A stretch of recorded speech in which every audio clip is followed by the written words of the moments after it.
Здравствуйте, помощник Канашского межрайонного прокурора Лушников Игорь Николаевич. По иску Канашской межрайонной прокуратуры в связи с нарушением градостроительного законодательства приостановлена деятельность автосервиса.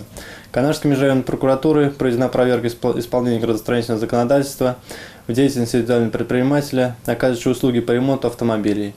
Проверкой установлено, что предприниматель в целях осуществления деятельности по оказанию услуг по ремонту автомобилей на основании договора аренды использовал два здания, построенных без получения разрешения на строительство и в отсутствии разрешения на ввод их в эксплуатацию.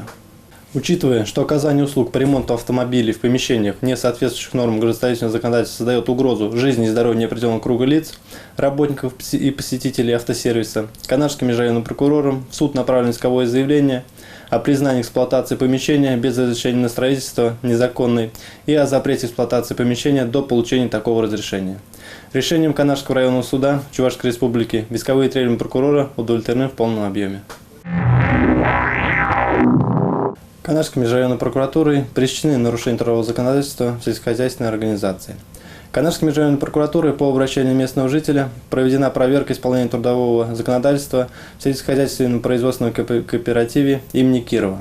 Установлено, что заявителю кооперативом заработная плата в течение 2 месяцев начислялась и выплачивалась ниже установленного минимального размера оплаты труда. Оплата отпуска произведена с задержкой в 10 календарных дней. Денежная компенсация за несвоевременную оплату отпуска не начислена и не выплачена. Кроме того, в нарушении статьи 131 Трудового кодекса Российской Федерации, устанавливающей, что заработная плата в денежной форме должна составлять не более 20% от общей выплаты, установлено, что с работника кооператива удержано 89% от начисленной месячной заработной платы, оставшаяся часть из которой передана в денежной форме. В целях устранения нарушений трудового законодательства Канашской межрайонной прокуратуры в отношении председателя сельскохозяйственного производственного кооператива имени Кирова возбуждено дело об административном правонарушении, предусмотрено частью 6 статьи 5.27 Кодекса об административных правонарушениях Российской Федерации, то есть невыплата или неполная выплата в установленный срок заработной платы, других выплат, осуществляемых в рамках трудовых отношений, а также внесено представление об устранении нарушений. В результате прокурорского вмешательства нарушения устранены. Постановление Государственной инспекции труда в Чувашской Республике виновное лицо привлечено к административной ответственности в виде штрафа в размере 10 тысяч рублей. Здравствуйте, уважаемые телезрители, с вами старший помощник Канашского межрайонного прокурора Казанков Эдуард Николаевич. Канашской межрайонной прокуратурой проведена проверка соблюдения законодательства о несостоятельности и банкротстве. В ходе проверки установлено, что руководители общества ограниченной ответственности Мария и Селена, зная задолженности по обязательствам свыше 300 тысяч рублей, требования по которым не исполнены, более 3 месяцев с даты, когда они должны были быть исполнены, с заявлениями о признании юридического лица банкротом не обратились. По фактам выявленных нарушений в отношении руководителей организации возбуждены дела об административных правонарушениях. Неисполнение руководителем юридического лица обязанности по подаче заявления о признании банкротом в арбитражный суд. Постановление Межрайонной инспекции Федеральной налоговой службы номер 4 по Чувашской Республике виновные лица привлечены к административной ответственности в виде штрафа в размере 5000 рублей каждый. Здравствуйте, уважаемые телезрители! С вами в эфире старший помощник Канашского межрайонного прокурора Егорова Нина Вячеславовна. Канашской межрайонной прокуратурой ведется работа по противодействию серому рынку труда. Так проведена проверка исполнения трудового законодательства в батутном парке «Жираф». Установлено, что индивидуальным предпринимателем с лицом, допущенным к осуществлению трудовой функции администратора, трудовые отношения официально не оформлены, трудовой договор не заключен, запись об осуществлении трудовой деятельности в трудовую книжку не внесена. Кроме того, в нарушении статьи 351 прим. 1 Трудового кодекса Российской Федерации, устанавливающей ограничения к трудовой деятельности в сфере образования, воспитания, развития несовершеннолетних, организации их отдыха и оздоровления в отношении лиц, имеющих или имевших судимость, а равно подвергавшихся уголовному преследованию за преступления определенных категорий, справка об отсутствии судимости при трудоустройстве работникам не представлена.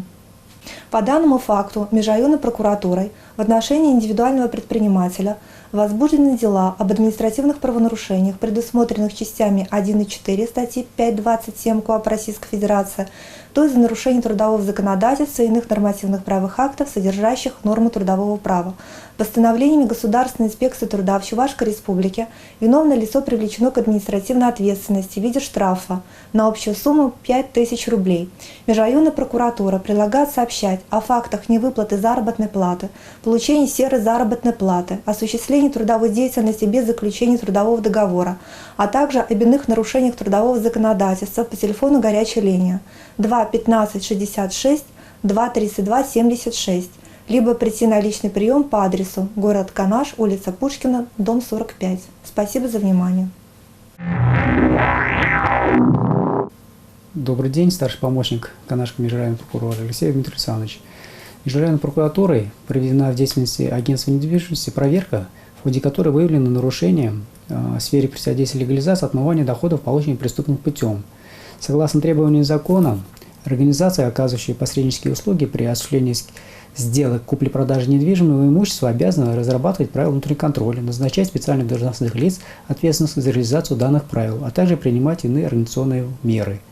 В ходе проверки установлено, что обществом, оказывающим риэлторские услуги, вышеизложенные обязанности не выполнялись, в связи с чем в отношении директора Межрайонной прокуратуры возбуждено дело об административном правонарушении, предусмотренной частью 1 статьи 15.27 Кодекса Российской Федерации об административных правонарушениях, и внесено представление. По результатам рассмотрения актов прокурорского реагирования допущенные нарушения устранены. Межрайонной прокуратурой проведена проверка исполнения законодательства об охране труда в ООО «Автоспецтехника Канаш». Проверка установлена, что работники общества не были ознакомлены с картой специальной оценки условий труда на рабочем месте, и не все работники прошли обязательное психиатрические освидетельствования. Работодателям допущены факты непроведения обучения лиц, принявших на работу с вредными и опасными условиями труда, безопасным методом и приемом выполнения работ со стажировкой на рабочем месте и сдачей экзаменов. В целях устранения нарушений закона в отношении руководителей данного общества возбуждены дела об административном правонарушении, предусмотренной частью 1 и 3 статьи 5.27.1 Кодекса Российской Федерации об административных правонарушениях, по результатам которого должностные лица были привлечены к ответственности на общую сумму в размере 15 тысяч рублей и допущенные нарушения устранены в полном объеме. Здравствуйте, телезрители! Сегодня с вами в эфире Чебоксарский межрайонный природоохранный прокурор Бородина Ирина Михайловна. Я бы хотела осветить вопрос, который часто возникает при обращении граждан, как правильно обустроить и надлежащим образом эксплуатировать выгребные ямы. Дело в том, что у нас существуют санитарные нормы и правила 1988 года содержания территорий населенных мест, в которых установлено, что для сбора жидких отходов от неканализованных домовладений, то есть тех частных домовладений, в которых отсутствует канализация, которые не подключены к централизованной канализации. В данном случае в этих домовладениях должны быть установлены выгребные ямы, куда собираются жидкие отходы. Устраиваются дворовые помойницы, которые должны иметь водонепроницаемый выгреб и наземную часть с крышкой и решеткой для отделения твердых фракций. Для удобства чистки этой решетки передняя стенка данного сооружения должна быть съемной или открывающейся. При наличии дворовых уборных выгреб может быть общим. Удаленность, расстояния, на которых они должны быть сооружаться от жилых зданий, детских учреждений, школ, площадок, мест отдыха, не менее 20 метров и не более 100. На территории частных домовладений, дворовых уборных до домовладений, расстояние определяется самим собственником, домовладельцами, может быть сокращено до 8-10 метров, но это на территории частных домовладений. В конкретных ситуациях уже вопрос решается с учетом мнения общественности, администрации, органов местного самоуправления, административных комиссиях. В условиях децентрализованного водоснабжения, то есть именно водоснабжение, когда не подается вода централизованным способом, дворовые уборные должны быть удалены и от колодцев на расстоянии не менее 50 метров. Глубина выгреба зависит от уровня грунтовых вод должна быть не более 3 метров, и заполняемость выгреба нечистотами не выше, чем 0,35 метров от поверхности земли. Соответственно, выгреб должен регулярно очищаться. Для этого существуют на очистных сооружениях соответствующие устройства, сливные станции. Выгребы должны очищаться непосредственно, это обязанность домовладельцев, собственников этих выгребных ям, по мере накопления, но не реже 1 раза в полугодие. Помещения дворовых уборных должны содержаться, соответственно, в чистоте, обрабатываться растворами хлорной извести, нафтизола, креолина и так далее. За то, что выгребные ямы обустраиваются за пределами земельного участка, предоставленного гражданину, например, на землях общего пользования на улице, за это предусмотрена ответственность за самовольное обустройство, за самовольное занятие земельного участка по статье 7.1 Кодекса об административных правонарушениях. Наказание административного штрафа определяется в случае, если определена кадастровая стоимость земельного участка от 1 до 1,5% кадастровой стоимости, но не менее 5000 рублей, должностных лиц от 1,5 до 2% кадастровой стоимости, но не менее 20 тысяч рублей, и на должностных лиц от 2 до 3%. А если кадастровая стоимость земельного участка не определена, то для граждан штраф составляет от 5000 до 10, для должностных от 20 тысяч до 50 и на юридических от 100 тысяч до 200 тысяч рублей. Согласовывать размещение данных выгребных ям какими-либо органами, администрациями, с органами Роспотребнадзора не требуется. Просто необходимо каждому, кто обустраивает данную выгребную яму у себя на участке, помнить и знать правила санитарные, эпидемиологические правила 1988 года, о которых я сказала. По возмещению ущерба, причиненного окружающей среде. Законом об охране окружающей среды установлено, что ущерб, причиненный окружающей среде, возмещается в полном объеме на основании такс и методик, а при их отсутствии по фактическим затратам. Издан Пленум Верховного Суда 30 ноября 2017 года, номер 48, который говорит о том, что ущерб возмещается вне зависимости от того, привлекается ли виновное лицо к административной либо уголовной ответственности. То есть ущерб в окружающей среде должен возмещен быть в любом случае. Так, прокуратурой еще в 2015 году обратилась в суд к ООО «Теплоэнергосети» за нарушение, в результате которого были с превышением установленных нормативов сбросов с эксплуатируемых очистных сооружений осуществлены в поселке Атлашево сброс загрязняющих веществ в водный объект. В результате водному объекту был причинен ущерб на 3 с лишним миллиона рублей. Решением суда 2015 года исковые требования были удовлетворены. С общества было постановлено взыскать причиненную сумму ущерба. Но ввиду того, что общество не в состоянии было сразу выплатить такую достаточно большую сумму, обществу была предоставлена отсрочка по решению суда до 2019 года. И вот во исполнение решения суда общество возместило в полном объеме ущерб, причиненный окружающей среде. В настоящее время очистные сооружения эксплуатируются другим предприятием МУК ЖКХ «Атлашевская». Необходимо знать, что возмещение ущерба возможно в денежном выражении, либо в натуре. По решению суда и по инициативе сторон возможно, когда ущерб не возмещается в натуре, то есть невозможно восстановить окружающую среду, какие-то компоненты ее утрачены, тогда частично ущерб может быть возмещен, где возможно возмещение в натуре, а где невозможно провести, допустим, рекультивацию земельного участка, утратился биоценоз и, допустим, причинен ущерб животному миру, изменена экологическая обстановка и ситуация на данном земельном участке, тогда дополнительно ущерб может быть возмещен в денежном выражении. Но в любом случае по решению суда определяется по инициативе истца, в каком случае ущерб возмещается в натуре, а в каком случае в денежном выражении.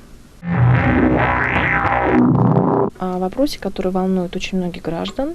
Это порядок использования собственного участка для добычи недр подземных вод.